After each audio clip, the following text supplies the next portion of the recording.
Comedian whose audition was a triumph. The audience gave him a standing ovation. And Amanda gave him her golden buzzer. It's Daliso Chaponda. I'm Daliso Chaponda. I'm 37. I'm a Malawian stand-up comedian, and I live in Manchester. So I started doing stand-up comedy in Canada. I was studying computer programming, so I've come a quite sharp left turn. I left Canada. I tried it in South Africa. I wasn't very good, and then I moved to Manchester. I travel all the time. I mean, I've spent a lot of years doing the circuit, doing little pubs, doing slightly bigger theaters. I would like to tour giant rooms, screaming, fans, and just always have an audience for my jokes. Sometimes I think I don't appreciate myself. When I got the golden buzzer, it was the last thing I expected. I was so happy. You're bloody hilarious. And I really want you to win the entire series. Thank you so much. Ever since Amanda pressed the golden buzzer, I've had those 22-year-old dreams come back into my head and think, you can make it. You'll be the next big thing. You can make it. I've never won a competition. I think it's time that I win something. I really do. It's my turn. I'm ready. I'm ready to score the knockout punch.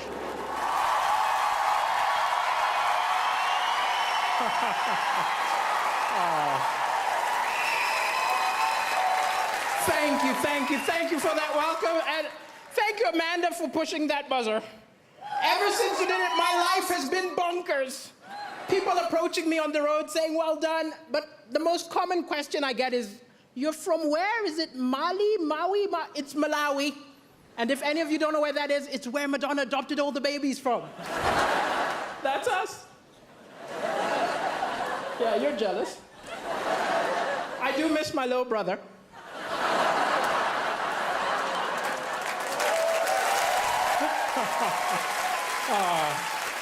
And Angelina took my sister, so. And I've been in the UK a while. I was tricked into moving here. I was tricked because I was watching television and I saw an angry guy came on television and he said, oh, these immigrants take all the good jobs, all the good women. I was like, wow, that's what I'm looking for.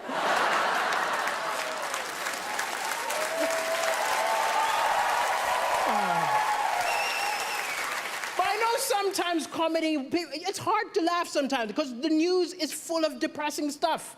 But I think the thing is, it's misleading because amazing things happen every day, little acts of kindness, but they don't report it. They put it on page 10, they open with the doom and gloom.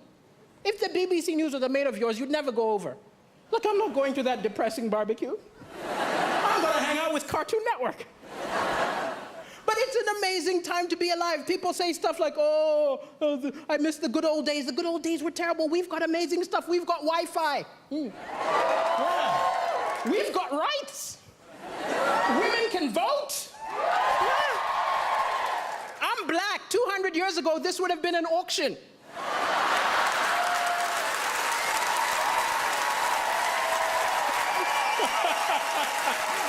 We've come a long way, that's all I'm saying.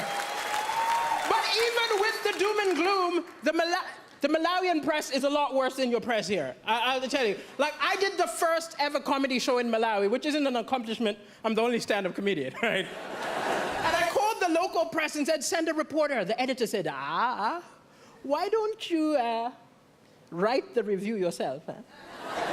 You give me some money, I will say we wrote it. I was disgusted by the total lack of integrity in the Malawian press. But wow, that was the best review I ever got. 7 stars! He's a genius!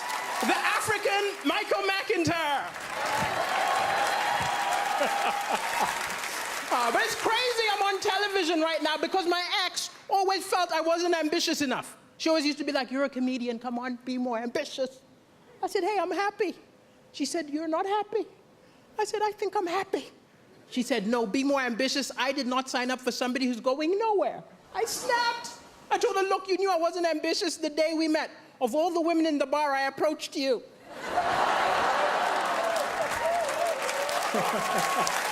Yeah, you're laughing. I'm single now.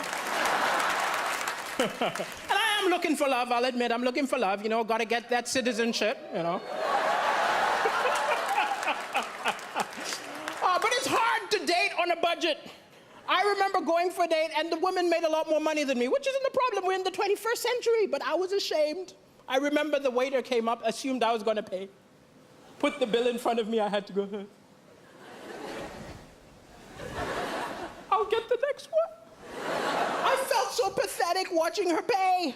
I wanted so badly to be part of the transaction. So I just took the change. I don't understand the British. I saw a beautiful British woman looking at a mirror upset. I said, what's going on? She said, can't you see? It's a fat mirror.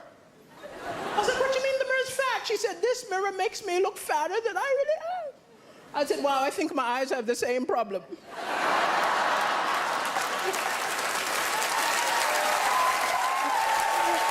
I was not mocking her. Don't be angry with me. It was a cultural misunderstanding. I'm from Africa. It's different. When we see someone overweight, we don't think go on a diet. We're more like, where did you get the food? I think we gotta follow her home. Thank you, ladies and gentlemen. It's been a pleasure. Thank you.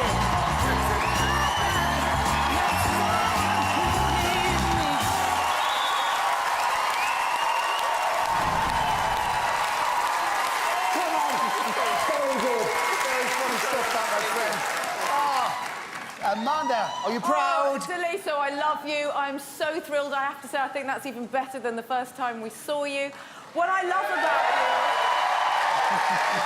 what I think is so important about comedy is that it has to be very near the edge of edgeness. And you were so on the edge that it made us howl with laughter. I mean, it was naughty, it was edgy, it was fresh, it was cool. And the best thing about you is that nobody can nick your material. Yeah. Michael McIntyre can't take your stuff. Nobody can take your stuff. You are unique, and you really smashed it. I'm proud of you. Well done. Thank you. Thank you. Thank you. Do you mind reminding me how old you are again?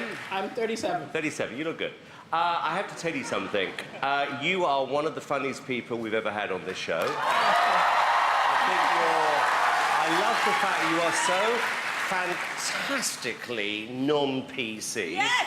I really do. And I think that's part of the reason why everybody likes you so much. I said this earlier on in the week, I'm going to say this about you, is that I do believe that this show can be an amazing showcase for somebody like you. And I would be amazed, actually, no, I don't want to say this because I jinxed it before, but what I'm thinking is this, that you are the sort of person who, off the back of this, your phone should be ringing in 3 days' time, offering you your own show.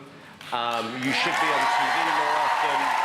I mean, the one thing I've noticed about comedians are they are quite selfish, and the same people seem to be on a lot. I think there's a real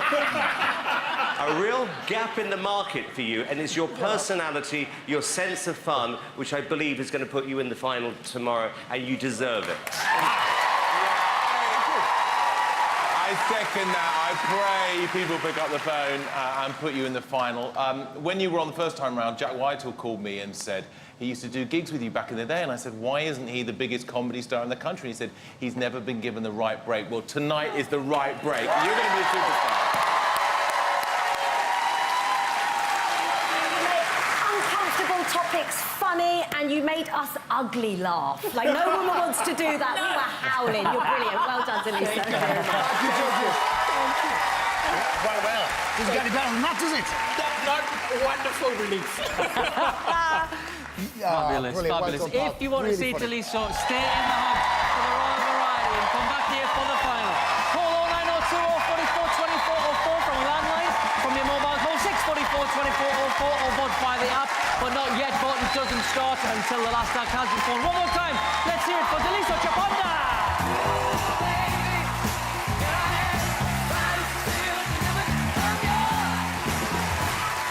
Ah, very funny. Very good indeed. Good. Now, our next act delivered one of the most emotional